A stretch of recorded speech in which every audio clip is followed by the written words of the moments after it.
Good day everyone. Yes, I am back for another report. It's me Halim and I am going to discuss to all of you Article 4.2, the Fixture Wars, specifically Luminaires. So, i-define sa nato ng unsa day ng Luminaires kay base napi uban na wala kayo nakasabot unsa ng Luminaires. So, a luminaire is defined as a complete lighting unit and consisting na siya of a lamp or lamps together with the parts designed to distribute the light, to position, and protect and connect the lamps to the power supply. So that is luminaire. Next, so the scope of this article is the construction specification for fixture luminaire wires, and also we are also going to study here the types of fixture luminaire wires and the allowable ampacities for fixture luminaire wires. So as this discussion goes on, mahibalaan nato ang types sa fixture wires and allowable ampacities for fixture luminaire wires. So 4.2.1.6 is the minimum size. So in here, all the fixture wires that we are going to use shall not be smaller than 18 AWG. So for those na nakalimot na, ang American wire gauge or AWG are standard set of sizes for wire conductors. So you know guys, the smaller the wire gauge, the larger the diameter in inches or millimeters and vice versa. So in here, dili jud dapat smaller than 18 AWG ang ato gamiton sa ato ang fixture luminaire wires. Next, 4.2.1.8, the grounded conductor identification. So in here, fixture wires that are intended to be used as grounded conductors shall be identified by one or more continuous white stripes on other than green insulation. So unsa di ay ng grounded conductors or grounded circuit conductors?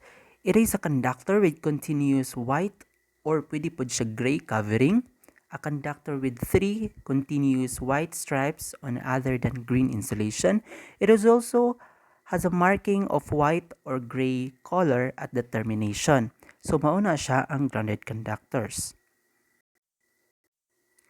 So to add kanang green nga gakakita ninyo aning cable kay mauna siya ang it shall be permitted to be bare, covered or insulated. Individually covered or insulated equipment grounding conductor shall have a continuous outer finish that is either green or green with one or more yellow stripes.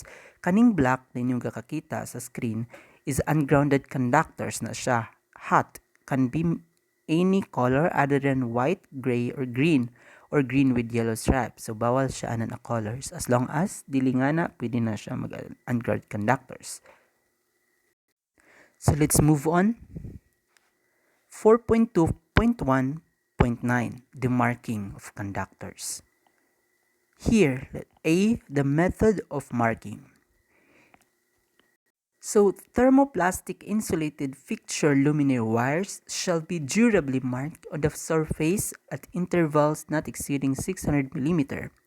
And also, all other fixture wires shall be marked by means of printed tag attached to the coil, reel, or cartoon. So usually makita na to sa mga balay or other infrastructures, ila ang wires kay ang mga mark niya is printed siya sa mismong cover sa wire. Next is the table 4.2.1.3, the fixture wires. Okay, this is the table that I have mentioned a while ago. To start, we have heat-resistant rubber-covered fixture wire, flexible standing. So the picture of that wire is below. So mo na siya ang kanang black first. Then ang type letter niya is FFH2. So usually ang makita nato na naka-print sa atong wire or conductors is mauna siya ang type letter. Then the insulation, we have heat-resistant rubber cross-link synthetic polymer. And the thickness of insulation, it should be 0.76. Ang mils niya is 30. Ang mil sa wala kabalo is a unit of thickness equal to 1,000 of an inch. So 30 siya. So ang outer covering niya is non-metallic covering. So to add on your knowledge, a non-metallic covering or non-metallic cable is the most common type of wiring in modern homes, which is consist of two or more individual wires wrapped inside a protective plastic sheeting. Non-metallic cable usually contains one or more hot current-carrying wires, a neutral wire, and a ground wire. A non-metallic cable called Romex, after one popular brand name. Non-metallic cable is a type of circuit wiring designed for interior use in dry locations. So, next is the maximum operating temperature. Kani na type of wire, kay it should be 75 degrees Celsius only, and in Fahrenheit it should be at 167 degree. So its application provisions, it's for fixture wiring. So next, we have the ECTFE, or the ethylene chloro trifluoroethylene, solid or 7-strand. Type letter niya is HF. So below is the picture of the ECTFE. So the thickness of insulation in millimeter is 0.8. It should be 0.8. And in mils, we have 15. And outer covering niya is wala. And maximum operating temperature is at 150 degrees Celsius, or in Fahrenheit, it should be 302 degrees. Its application is for fixture wiring. So the third one is the HFF. It is same with HF. So let's proceed to the fourth, the KF1, or the tape insulated fixture wire, solid or 7-strand. The insulation of this wire is aromatic polyamide tape. So the third picture below is the aromatic polyamide tape. So the thickness of the insulation of this wire is at 0.14 millimeter. In mils, it should be 5.5. And it has no outer covering. The maximum operating temperature of this wire is at 200 degrees Celsius, or 392 degrees Fahrenheit. And its application provisions is fixture wiring limited to 300 volts fixture wiring only. The next one is the tape insulated fixture wire flexible stranding, the KFF1. So same lang sila sa maximum operating temperature sa KF1 or KF2, but sa KF2 we have in mils, and in the thickness it should be 0.21 and 8.4, but sa KFF1 we have 0.14 sa millimeter and 5.5 in mils. And its application provision is for fixture wiring limited to 300 volts fixture wiring.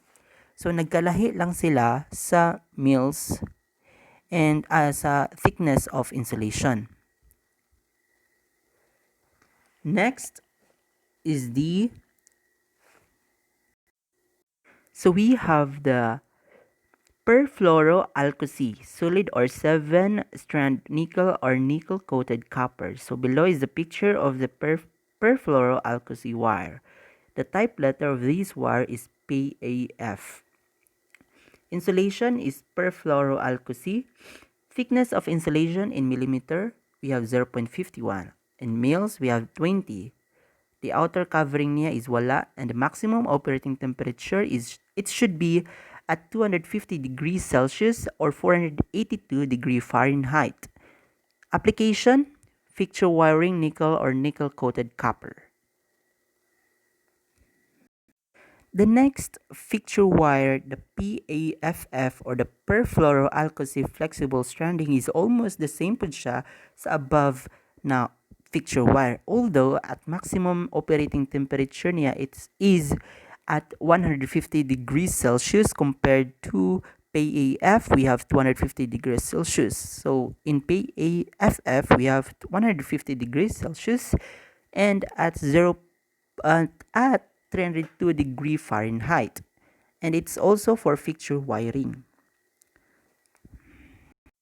So the next fixture wire, we have fluorinated ethylene propylene fixture wire, solid or 7 strand. So below is the picture of the fluorinated ethylene propylene, the red and black picture below. The letter type letter, we have PF, insulation, fluorinated ethylene propylene. The thickness of insulation in millimeter, we have 0.51, and in mils, we have 20. It has no outer covering, and it should be 200 degrees Celsius or 292 degree Fahrenheit, a maximum operating temperature. It is also for fixture wiring. Same with PFF, ang nakalahian lang nila is ang maximum operating temperature, wherein in PFF, we have 150 degrees Celsius and 302 degree Fahrenheit. So, the fluorinated ethylene propylene fixture wire, solid or 7 strand, the PGF, has a thickness of insulation in millimeter at 0.36, and in mils it should be 14. And it has an outer covering, which is the glass braid. So, unsa di pasabot aning glass braid? It is also called as fiberglass. Fiberglass or glass braid is braided onto the conductors and overall as a jacket. The glass braid is sometimes saturated with a material that helps prevent the braid from fraying. The advantages, unsay mga advantages aning glass braid? It has no problem taking solder temperatures. Very flexible. So, it is also at low cost. So, mas mura siya. It can be colored for identification. Although, kaning nga outer covering kay napod ni siya mga disadvantages. Part of its disadvantages is that dali ra pud siya mabuak because of its therm glass. So, glass can be damaged from wear or overbending. So, the maximum operating temperature of this wire is 200 degrees Celsius or at 392 degree Fahrenheit. Again, it is for fixture wiring.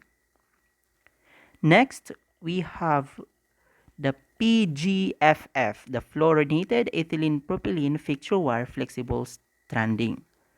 We have in thickness of insulation, we have 0.36 in millimeter and 14 for mils. Outer covering is again it's glass braid. The maximum operating temperature of this one is 150 degrees Celsius or 32 degree Fahrenheit. It's for fixture wiring. Next is the extruded. So below is the picture of this one. Extruded polytetrafluoroethylene solid or 7-strand nickel or nickel coated copper, the PTF. The insulation, again, it's extruded polytetrafluoroethylene. The thickness of this insulation, we have 0.51 in millimeter and 20 for mils. It has no outer covering. It should be at 250 degrees Celsius and 482 degree Fahrenheit maximum operating temperature. The application provisions, we have fixture wiring nickel or nickel coated copper. For the next one, the PTFF for flexible stranding 26 to 36 AWG silver or nickel coated copper. Almost the same lang sila sa PTF but nagkalahi sila sa maximum operating temperature which is 150 degrees Celsius sa PTFF and 22 degree Fahrenheit. Same lang sila application provisions. The next one is the RFH1, the heat-resistant rubber-covered fixture wire, solid or 7-strand. So below at pinakalas sa right, muna siyang picture sa insulation, heat-resistant rubber. The thickness of insulation, we have 0.38 and 15.4 mils. It has also a outer covering of non-metallic covering. The maximum operating temperature of this wire, fixture wire, is it should be 75 degrees Celsius or 167 degree Fahrenheit. It is for fixture wiring limited only to 300 volts. So, for the heat-resistant rubber-covered fixture wire solid or 7-strand, its type letter is RFH2. The insulation is heat-resistant rubber or cross-linked synthetic polymer. In millimeter, we have 0.76. In mils, we have 30 for thickness of insulation. Kani siya, pwede ni siya walay outer covering. Plus, pwede po non-metallic covering atong gamitan or ang naka-cover sa outer cover niya. Maximum operating temperature of these fixture wire is 75 degrees Celsius or 167 degree Fahrenheit. It is again for fixture wiring. For the RFHH2 and RFHH3, the heat-resistant cross-linked synthetic polymer insulated fixture wire solids or 7-strand. The insulation of this one is cross-linked synthetic polymer. So, nasa ubos ang picture kanang black na wire. So, thickness of insulation, we have 0.76 for and 30 for mils for RFHH2. For the RFHH3, we have 1.14 and 45 for mils. The outer covering is the same sa RFH2. Pwede naa, pwede pod non-metallic covering or pwede pod wala, The maximum operating temperature aning duha is 90 degrees Celsius or 194 degree Fahrenheit. The next one is the silicone insulated fixture wire solid or 7-strand. The type letter is SF1. We have also the SF2, the silicone rubber insulation. So, kaning sa ubos. The thickness of insulation in millimeter, we have 0.38 and 15 for mils. For SF2, we have 0.76 or 1.14 and 30 or 45 for mils. It has a non-metallic covering for outer covering niya. Same silag maximum operating temperature. We have 200 degrees Celsius or 392 degree Fahrenheit. For application provisions, sa SF1, para ni siya sa fixture wiring limited sa 300 volts. For SF2, for fixture wiring only. The next one is the silicone insulated fixture wire flexible stranding. We have SFF1 and SFF2. The silicone rubber Japan ang insulation. So, naglahi na pod ni sila sa thickness of insulation. For SFF1, we have 0.38 for millimeter and 15 for mils. 0.76 or 1.14 for millimeter for SFF2 and 30 or 45 for mils for SFF2.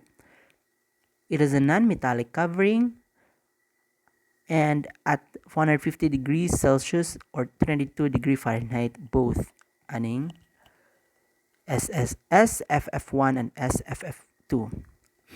Application provisions. For the first one, para ni siya sa limited to 300 volts. And for the next one is for fixture wiring.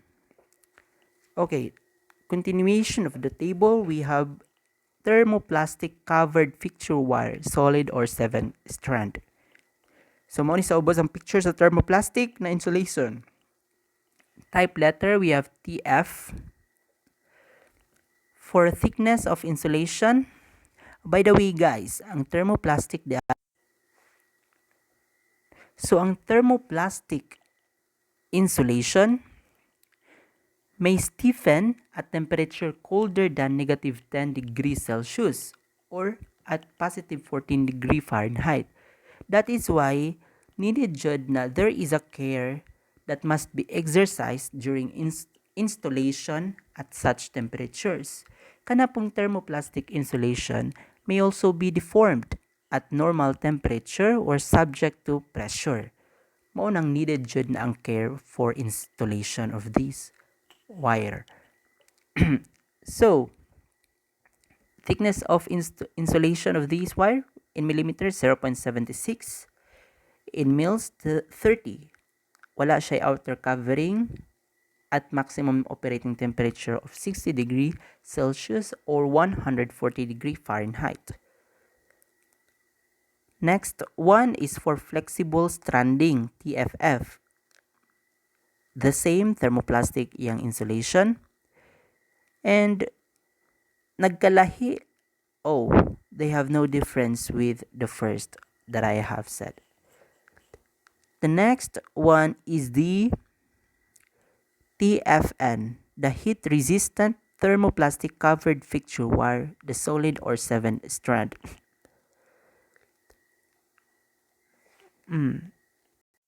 Same silag insulation. And thickness of insulation aninia is at millimeter we have 0.38. In mils we have 15. And its outer covering, it should be nylon, jacketed, or equivalent. So, unsa day ng nylon jacketed or equivalent?